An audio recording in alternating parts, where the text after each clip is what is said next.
का कुठल्याही पक्षात एकनिष्ठेची काही व्याख्या नसते. तुम्ही आर्थिक जोरावर मोठे व्हा.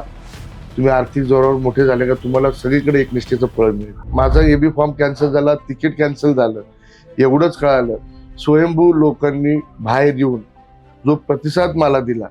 आपला एबी फॉर्म हा बाद झाला की केला? येणाऱ्या वर्षात कुंभमेळ्याचं नियोजन आपल्या नाशिक पुण्यनगरीत होतं आहे आणि अशा नाशिक पुण्यनगरीला कोणाच्या हातात दिलं पाहिजे? या देशद्रोहांचा पैसा त्याच्याकडे पडलेला आहे. तुम्हाला आता मी मागे सांगितलंय का आपल्या रामनगरीत जो काही घाणेरडा पैसा याने आणलेला आहे त्याच्या जोरावर आता सगळं पाप इथं करतोय.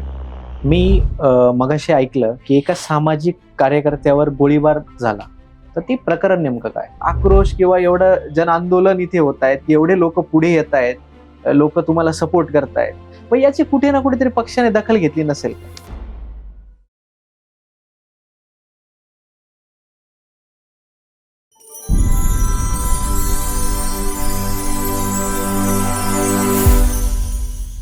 आपले द लीडर्स पॉडकास्ट मध्ये खूप खूप स्वागत. प्रभाग क्रमांक 29 आणि त्याचा हाय व्होल्टेज ड्रामा पूर्ण नाशिकने बघितला. समोरच्यांचा प्रभाग क्रमांक 29च्या उमेदवारीसाठीचा इतका अट्टहास का? निश्चित तुम्ही चांगला प्रश्न विचारला. हा फक्त 8 तास सुधाकर भिका बडगुजर, त्याचा मुलगा, त्याचा परिवार, त्यांना फक्त नको असलेला मुकेश शहाणे ह्याला कुठंतरी दाबायचं, ह्याला कुठंतरी संपवायचं आणि हा कसा संपेल हाच त्यांचा प्रयत्न. आणि मी एक सर्वसाधारण कुटुंबातला मुलगा आहे, ह्याला कसं संपवता येईल याचे ते अहोरात्र प्रयत्न करत असतात आणि त्याचं जिवंत उदाहरण आता तुम्ही सगळ्यांनी बघितलं आहे. तिकीट डावलल्याने एका सर्वसामान्य कार्यकर्त्यावर काय परिणाम होतो? आज माझं तिकीट डावलून आज जो काही माझ्या मनाला त्रास होतो, जो माझ्या मित्रपरिवाराला त्रास होतो, जो सर्व जनतेला माझा त्रास होतो, माझ्या घरच्यांना त्रास होतो, हे निष्ठावान कार्यकर्ते आम्ही खूप एकनिष्ठेने पक्षाचं काम केलं. परंतु मी ह्या सगळ्या चक्रवात अडकलो. मी माझ्या सगळ्या भावा मित्रांना सांगेल का कुठल्याही पक्षात एकनिष्ठेची काही व्याख्या नसते. तुम्ही आर्थिक जोरावर मोठे व्हा. तुम्ही आर्थिक जोरावर मोठे झाले का तुम्हाला सगळीकडे एकनिष्ठेचं फळ मिळेल. तुम्ही एका सर्वसामान्य कुटुंबातून येतात.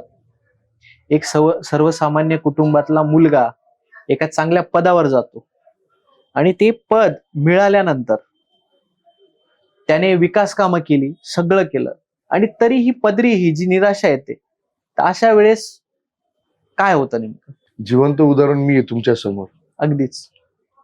आज माझं तिकीट एबी फॉर्म आला, परंतु विकृतीच्या विळख्यात मी अडकलो आणि माझा एबी फॉर्म कॅन्सल होऊन त्यांचा एबी फॉर्म ग्राह्य धरला आला.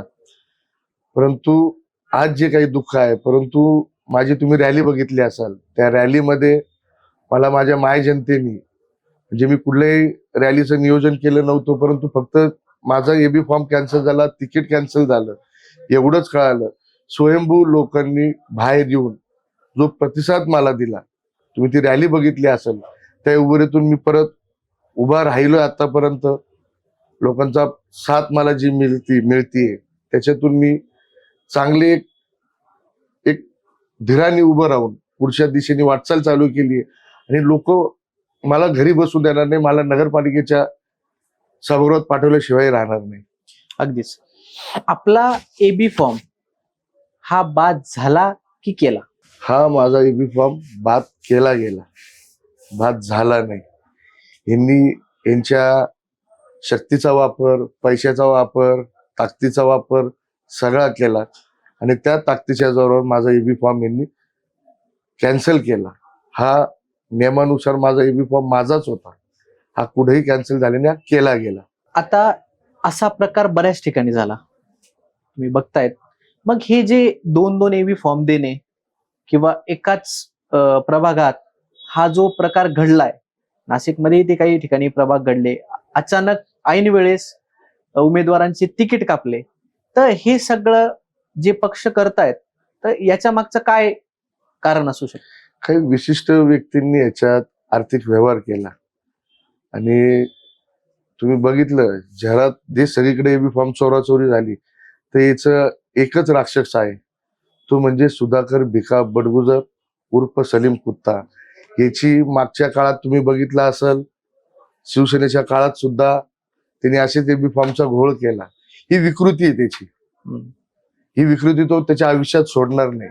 आणि त्यांना गरिबाचा बळी घ्यायचा, आर्थिक जोरावर एबी फॉर्म चोरून लोकांकडनं पैसे घ्यायचे, हाच त्याचा धंदा आहे. अगदीच. आता तुम्ही एक नाव घेतलं सलीम कुत्ता. 1993चा बॉम्ब ब्लास्ट ज्यांना माहिती असेल किंवा सलीम कुत्ता हे नाव नाशिकमध्ये बऱ्याचशा वेळा पुढे येतं, तर हे नेमकं काय प्रकरण? सलीम कुत्ता प्रकरण 1993चा 12 मार्च 1993 साली जो बॉम्ब ब्लास्ट मुंबईत झाला, अख्ख्या भारताला आणि अख्ख्या जगाला माहिती आहे. अगदीच. त्याच्यात तुम्ही बघितलं तर 1450 लोक गंभीर जखमी होते आणि 257 लोक मृत्युमुखी पडली. आणि अशा नीच माणसाबरोबर स्वतःच्या फार्म हाऊस मध्ये दारूच्या पार्ट्या करून, त्यांना कपडे लत्ते देऊन, त्यांना पैशाच्या बॅग देऊन, स्वतःच्या बंदुकीच्या, ज्या सलीम कुत्ता बरोबर काही आरोपी आले होते अजून मुंबईचे, त्यांच्या बरोबर फायरिंग केल्या. हे मी नाही बोलत, हे सगळं न्यूजवर सांगितलंय, पेपरच्या माध्यमातून आले. हे विधिमंडळात विषय गाजलेला आहे. एक नाही तर ह्या विषयावर विधानमंडळ 2-5 तास तहकूब करावं लागलं होतं, एक दिवस तहकूब करावं लागलं होतं.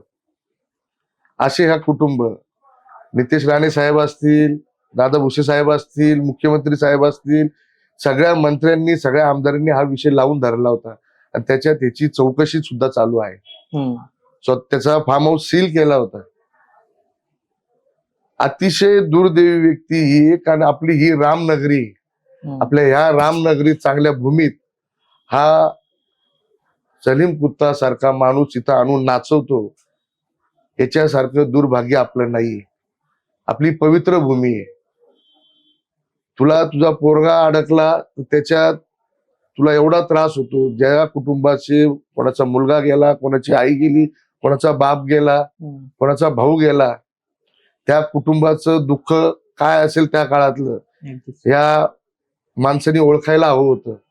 त्याच्या ताटाला ताट लावून, मांडीला मांडी लावून त्याच्याबरोबर पार्ट्या करतो, दारू पितो, धिंगाणा करतो, मेहू डॉन सारख्या गाण्यावर तो नाचतो. त्याच्यासारखा नीच माणूस आम्ही कुठं बघितलेला नाही. अतिशय दुर्दैवी वाटते आम्हाला ही गोष्ट, सांगायला सुद्धा लाज वाटते. अगदीच. येणाऱ्या वर्षात कुंभमेळ्याचं नियोजन आपल्या नाशिक पुण्यनगरीत होत आहे आणि अशा नाशिक पुण्यनगरीला कोणाच्या हातात दिलं पाहिजे, तर हा सुद्धा एक मोठा प्रश्न उभा राहतो. याच्यावर काय सांगा? 100% तुम्ही इतका चांगला प्रश्न. आपली ही रामनगरी आहे. माझ्या सुद्धा नागरिकांना विनंती आहे, आपल्या या पवित्र नगरीमध्ये असा घाणेरडा माणूस, नीच माणूस, मी त्याला नीच म्हणेल, ह्या नीच माणसाला त्याची जागा दाखवल्याशिवाय तुम्ही थांबू नका. आपल्या इथं येणाऱ्या कुंभमेळ्यात कुठला गालबोट लागू नये. हे ह्या देशद्रोहांनी जे काही अशा पाळा पाचोळा लावून असे माणसं तयार केली, त्याच्यातला हा सुधाकर बडगुजर परिवार आहे. उद्या आपला कुंभमेळा आहे, सगळ्यात मोठा कुंभमेळा आहे. उद्या कुठलं गालबोट लावायचं ठरवलं तर पहिलं ह्याचा संबंध येऊ शकतोय, लक्षात घ्या. हे असे लोक आता जागेवर ठेचले पाहिजे.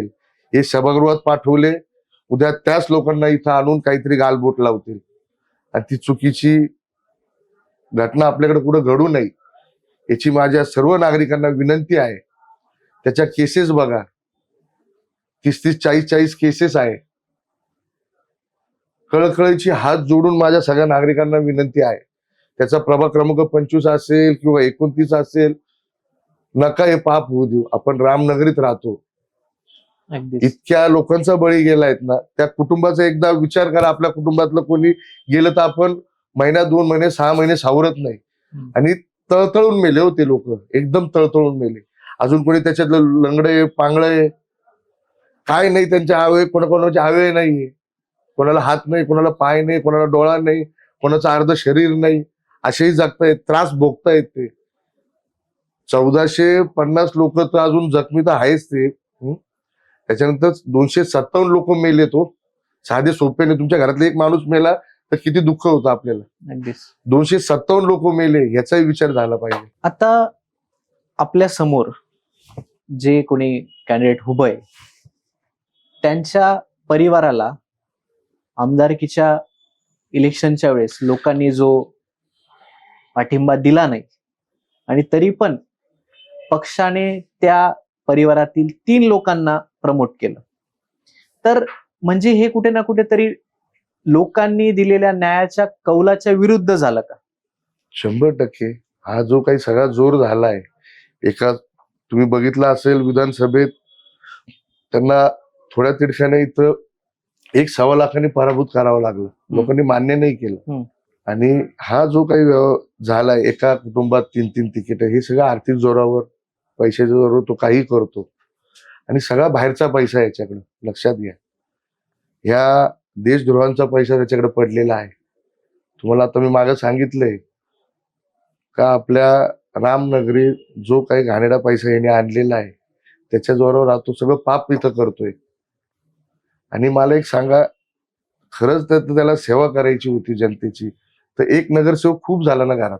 अगदीच. तो नगरसेवक तेच काम करणारे, 3 नगरसेवक तेच काम करणारे. अगदीच. मग एका कुटुंबात 3-3, 4-4 नगरसेवक पद का पाहिजे? का पाहिजे याचं कारण तुम्ही शोधलं पाहिजे. लक्षात घ्या, एका कुटुंबात मी आज देखील नगरसेवक होतो, मी देखील सगळीकडे कामं करत होतो. माझ्या कुटुंबात मला कधी वाटलं नाही नगरसेवक करावं. का नाही वाटलं? तर माझं मन साफ आहे. परंतु त्यांच्या मनात जे काही विचार चालू आहे सगळं आपण हडपून घ्यायचं आणि लोकांच्या गालात मारायची, उठ तर उठ, बस तर बस करायचं, हे त्यांचं सगळं षडयंत्र चालू आहे. आणि स्वतःच पोट भरायचं, स्वतःचा तो देशद्रोहाकडनं पैसा आलेला आहे तो कसा वाचवता येईल, या अशा राजकीय घराण्याचं बनवायचं, ती ताकद बनवायची आणि कुठेतरी वरिष्ठांना प्रेशर करायचं, ही त्याची ती पद्धत आहे. मी मगाशी ऐकलं की एका सामाजिक कार्यकर्त्यावर गोळीबार झाला, तर ते प्रकरण नेमकं काय? निश्चित ऍडव्होकेट प्रशांत जाधव हा अतिशय चांगला प्रामाणिक सामाजिक कार्यकर्ता आहे. कोणाच्याही सुखादुखाला, कोणाच्याही अडचणीला धावून जाणारा पोरगा आहे. कोणाचं हॉस्पिटलचं काम असेल, कोणाचं घरचं काही काम असेल, कोणी अडचणीत असेल तर तो बिचारा तो धावून जातो, आंदोलन करतो. अशा व्यक्तीवर दीपक सुधाकर बडगुजर, हे सलीम कुत्ता घराणं यांनी काही विशिष्ट लोकांना सुपारी देऊन त्याच्यावर गोळीबार केला. नशीब शेवटी वरची काठी बघायला असते, त्याचं नशीब बलवत्तर होतं म्हणून त्याच्यातून तो वाचला. परंतु त्याला काही झालं असतं ते कुटुंब रस्त्यावर आलं असतं. त्या कुटुंबाला आज आधार देणारं पण कोणी नसतं, परंतु भगवंताच्या हातात काठी असते. लक्षात घ्या, ती दिसत नसते. ती 6 नाही, 7 नाही, 8 नाही, तर तब्बल वर्षभराने तो प्रकार उघडकीस आला. ज्यांनी गाडी पुरवली होती त्यांनी ती साक्ष पोलिसांना दिली, सुपारी कोणी दिली, काय दिलं, सगळं त्यांनी सांगितलं. त्यावेळेस तो पळून गेला आणि त्याच्याबरोबर राहणारा त्याचा सहकारी अंकुश शावळे ह्याला ताब्यात घेतलं. त्यांनी सुद्धा पोलिसांच्या रेकॉर्डमध्ये सगळं सांगितलं, कसं कसं आम्ही प्लॅनिंग केला, कसं कसं काय केलं, कुठल्या बँकेतून पैसे काढले, कुठून कसं काय दिलं, कशी सुपारी दिली, हे डिटेल त्यांनी दिलं. आणि हा त्या मित्राचा बळी देऊन स्वतः बाहेर देशात पळून गेला. अगदीच. आता इतकं बोललो, प्रभाग क्रमांक 29 नेमकं काय मागतोय?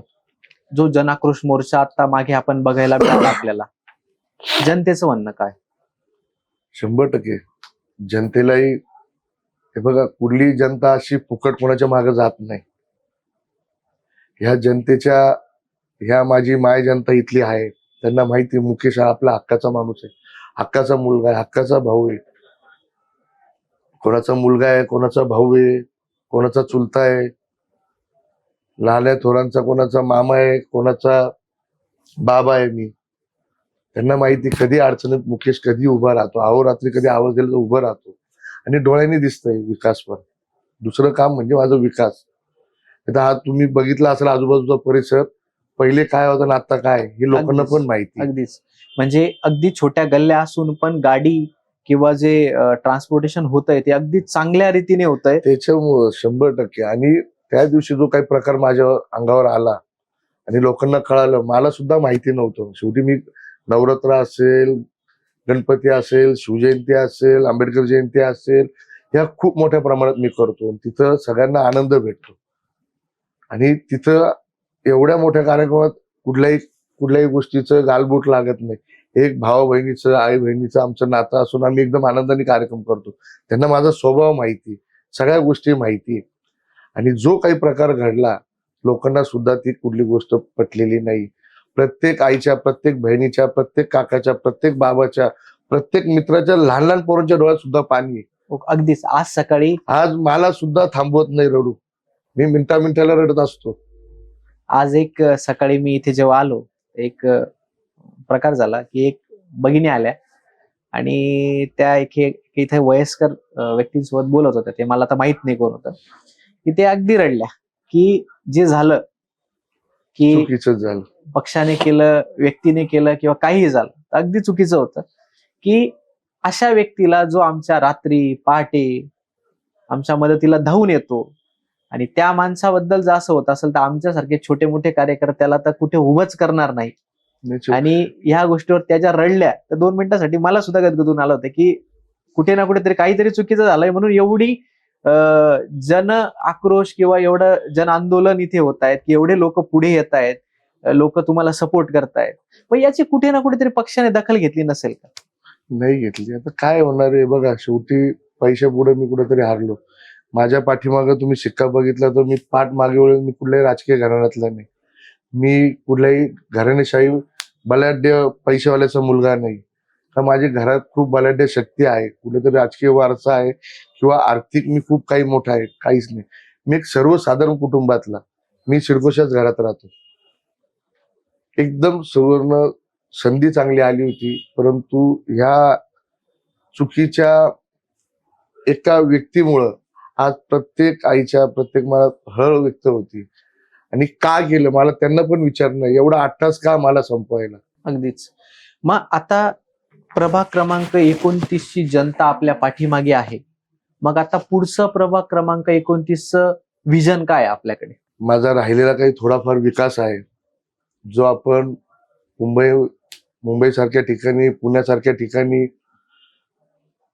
माझी आता ह्याच्यापेक्षा बँगलोरमध्ये आम्ही गेल्यानंतर काही रस्ते बघितले होते, काही गार्डन बघितले होते, काही अशा छोट्या मोठ्या तिथं पण गल्ल्या आहेत, छोटे मोठे ग्राउंड आहेत, पण ते कुठल्या पद्धतीने डेव्हलप केले. अगदीच. परत काही रोजगाराच्या संदर्भात काही गोष्टी आहेत. माझे युवक, आमचे मित्रपरिवार, आमच्या इथल्या सगळ्या महिला सुद्धा, कामगार वस्ती आमची आहे, त्यांना सुद्धा छोटा मोठा कसं आम्हाला कामधंदा देता येईल किंवा कुठून रोजगार उपलब्ध करता येईल. आता आपल्याकडे बघितलं तर कुंभमेळा आहे, त्या कुंभमेळ्यात सुद्धा माझ्या बहिणीपर्यंत, माझ्या आईपर्यंत घर बसून काय काम करता येईल ह्याच्यासाठी मी खूप झटत राहतो. म्हणजे मनोमनी आता तर मी इतका भावनिक झालोय सध्याच्या परिस्थितीला. एवढ्या पब्लिकनी मला, एवढ्या सगळ्या आया बहिणींनी मला जो त्या दिवशी सपोर्ट केला, मदत केली आणि स्वयंभू सगळे लोक आले, तर मी एक कुठंतरी त्यांच्यासाठी देणेकरी लागतो का त्यांचं प्रेम जे पाहता मी कुठं ना कुठं तरी त्यांच्यासाठी पण कमी पडले रोजगाराच्या बाबतीत. परंतु मी भगवंताला मानणारा मुलगा आहे. आज माझ्यावर अन्याय झालेला आहे, पण मी माझ्या प्रभागातले एकाही लोकांवर इथून पुढे कोणी अन्याय केला तर तेही खपून घेणार नाही. आणि त्यांच्या विकासासाठी, त्यांच्या रोजगारासाठी मी भगवंताची शपथ घेऊन सांगतो, मी काही बोलायचं म्हणून बोलणार नाही, परंतु निश्चित माझं पुढचं आयुष्य जे काही असेल ते सर्व माझ्या जनतेसाठी मी वाहून देणार आहे. मी आपले बरेचसे व्हिडिओज बघितले कोविडच्या काळात. स्वतः ट्रॅक्टरवर फिरणं असेल किंवा प्रत्येक व्यक्तीची चाचणी करण्यापर्यंतचे मी आपले व्हिडिओ बघितले. तर हे लोकांमध्ये जाऊन जी कामाची, आता आपण म्हणतोय जी पावती आपल्याला मिळाली ती हेच का? निश्चित त्या काळात हे सगळे लोक घरात बसायचे, परंतु आम्ही कोविडच्या पहिल्या दिवसापासून फवारणी असेल, पहिले आम्ही हाताने फवारणी करत होतो का, जिथे जाऊ तिथं आम्ही प्रत्येक जण खांद्यावर तो पंप लावून हे करत होतो. परंतु जसजसे दिवस वाढत चालले, जसजसा कोरोना वाढत चालला, लोक घरात बसायला लागले, बाहेर निघत नव्हते. परंतु आपण कुठेतरी लोकांचे एक देणेकरी आहोत. मग मी ट्रॅक्टर घेऊन ट्रॅक्टरच्या पाठीमागे ट्रॉली लावून आमचा संपूर्ण मित्रपरिवार, संपूर्ण प्रभागात आम्ही ती फवारणी करायचो. आणि त्याच्या आधी तर त्या करोना टेस्टसाठी डॉक्टर उपलब्ध नव्हते जास्त. नगरपालिकेवर शासनाकडे लोड होतात, माणसं मिळत नव्हते.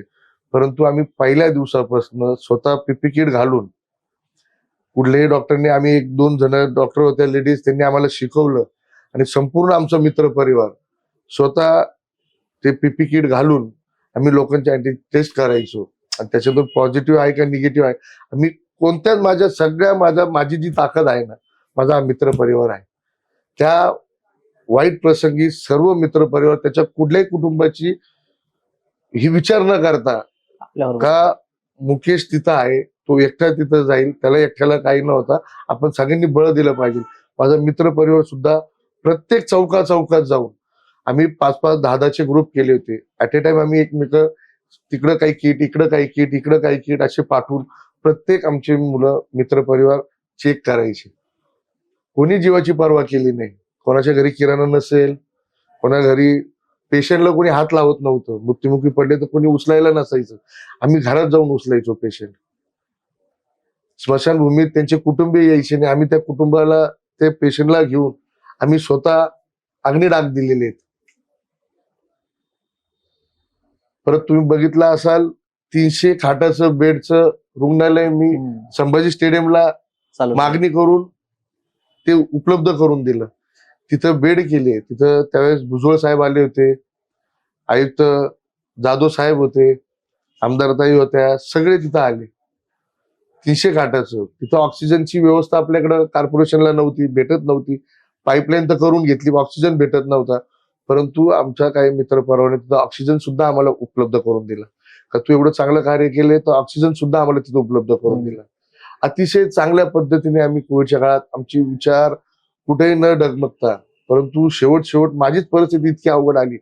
माझी आई, माझे वडील सह्याद्रीला ऍडमिट, माझ्या मोठ्या वहिनी, लहान भाऊ, आमचं लहान बाळ, लहान्या भावाचं, ते देखील ऍडमिट. आणि त्या गर्भी शेवटच्या काळात माझी अशी परिस्थिती झाली का मी सुद्धा फिरत असताना मला अचानक खूप त्रास व्हायला लागला. मी चेक केलं तर मी पॉझिटिव्ह आलो, पण मी कोणाला न बोलता मी घरात कोंडून घेतली.